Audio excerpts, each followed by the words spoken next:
নমস্কার বন্ধুরা, শ্রীমাস কিচেনে সকল বন্ধুকে স্বাগত জানাই। বন্ধুরা, কুমড়ো পাতার বড়া খেয়েছি, কিন্তু এইভাবে কুমড়ো পাতার বড়া জাস্ট অসাধারণ। আমি আগে এইভাবে কখনো বানিয়ে খাইনি। দেখুন কতটা মুচমুচে হয়েছে। বন্ধুরা, এই বড়া বানাতে বিশেষ কিছু উপকরণ লাগবে না, বাড়িতে থাকা উপকরণ দিয়ে এই বড়া তৈরি হয়ে যাবে। আপনাদের বাড়িতে কুমড়ো পাতা যদি না থাকে, সেই পাতাটা কিন্তু বাজার থেকে আনতে হবে। তাহলে কিভাবে বানালাম এই বড়াটা, চলুন দেখে নিই ভিডিওটা। বন্ধুরা, কুমড়ো পাতা পোড়া তৈরি করার জন্য আমি এখানে মুসুরির ডাল ব্যবহার করেছি। আমি এখানে 3 চামচ মুসুরির ডাল নিয়ে নিয়েছি। আপনারা যেমন পরিমাণে বানাবেন সেই অনুযায়ী মুসুরির ডালটা ব্যবহার করবেন। এবারে ডালটা ভালো করে 2 থেকে 3 বার আমি পরিষ্কার জল দিয়ে ধুয়ে নেবো। তারপর পরিষ্কার জল দিয়ে আধ ঘন্টা থেকে 1 ঘন্টা ভিজিয়ে দেবো, যাতে মুসুরির ডালটা ভিজে যায়।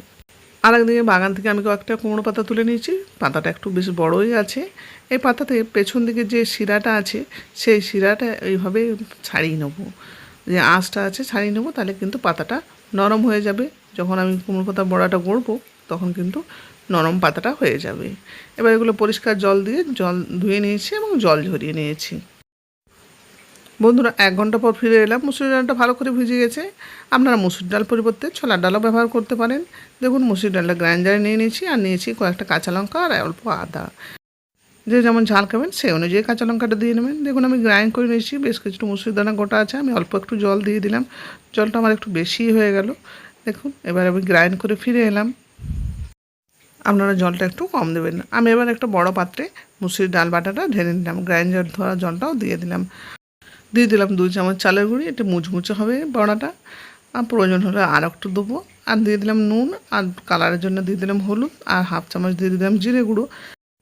আর বাইন্ডিংয়ের জন্য দিয়ে দিলাম 2 চামচ বেসন। এবার এগুলো ভালো করে মিশিয়ে নেব। আপনারা চাইলে চালটা ভিজিয়ে নিতে পারেন মুসুরির ডালের সাথে। আমার এখানে চালের গুঁড়ো ছিল, তাই আমি এখানটা আলাদা করে দিয়ে দিলাম।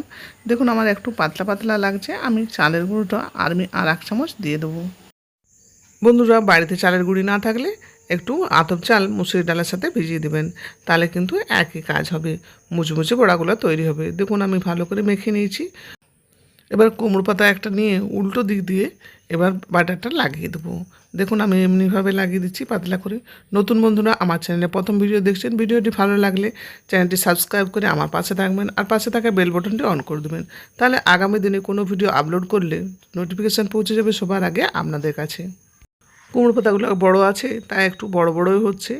আপনারা ছোটো কুমড়ো পাতা নিলে কিন্তু ছোটো হবে। দেখুন, আমি একটু কিছুটা ভাঁজ করে দিলাম।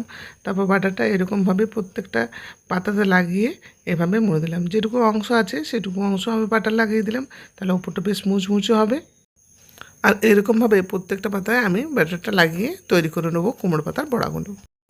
গ্যাসে প্যান চাপিয়ে দিয়েছি ভাজার জন্য। প্যানে তেল দিয়েছি, তেল গরম হয়ে গেছে। মিডিয়াম টু লো ফ্লেমে ভেজে নেবেন। আর একটা একটা করে দেখুন দিয়ে দেবেন এমনিভাবে। কড়াইয়ে দিলে একটা ভাজা যাবে, প্যানে দিলে 2 থেকে 3টে ভাজা যাবে। আমার যেহেতু বড় আছে সেই জন্য আমার 3টার মতো ভাজা গেল। আর যদি ছোটো ছোটো থাকে তাহলে অনেকগুলো একসাথে ভাজা যাবে, তাহলে সময় কম লাগবে আর বেশ সুন্দর ভাজা যাবে। দেখতে পাচ্ছেন আমার 3টে ধরেছে প্যানটায়। আমি এরকমভাবে ভেজে নেবো মিডিয়াম টু লো ফ্লেমে। আপনারা যদি হাই ফ্লেমে ভাজেন তাহলে ওপরটা শুধু ভাজা যাবে, ভেতরটাও কাঁচা থেকে যাবে। তাই আপনারা মিডিয়াম টু লো ফ্লেমে সবসময় ভেজে নেবেন। দেখুন বন্ধুরা, কুমড়ো পাতার বড়াটা বেশ সুন্দর ভাজা হয়ে গেছে, ব্রাউন কালার হয়েছে। এবার আমি তেল ঝরিয়ে অন্য পাত্রে তুলে নেবো একটা একটা করে। বন্ধুরা, একইভাবে বাকি বড়াগুলো আমি ভেজে নেবো। দেখতে পেলেন তো কত সহজে তৈরি হয়ে গেলো কুমড়ো পাতার মুচমুচে বড়া। আপনারাও এভাবে একবার বাড়িতে ট্রাই করে দেখতে পারেন। আশা করি খুব ভালো লাগবে আপনাদের। এই মুচমুচে বড়াগুলো আপনারা গরম ভাতের সাথে বিট নুন দিয়ে খেতে পারেন, শুধু মুখে বা গরম ভাতের সাথে। আমরা বিট নুনের সাথে ট্রাই করেছিলাম ম্যাগি মশলা, দুর্দান্ত লেগেছে। আপনারাও এভাবে খেয়ে দেখতে পারেন একবার। বন্ধুরা, আজকে রান্নার ভিডিওটি কোনো অংশ ভালো লেগে থাকে প্লিজ সাবস্ক্রাইব করে আমার পাশে থাকবেন, আর একটা লাইক দিয়ে বন্ধুদের সাথে শেয়ার করবেন। আজকে এই পর্যন্ত। সবাই সুস্থ থাকবেন, ভালো থাকবেন। আজকের ভিডিওটি শেষ পর্যন্ত দেখার জন্য ধন্যবাদ।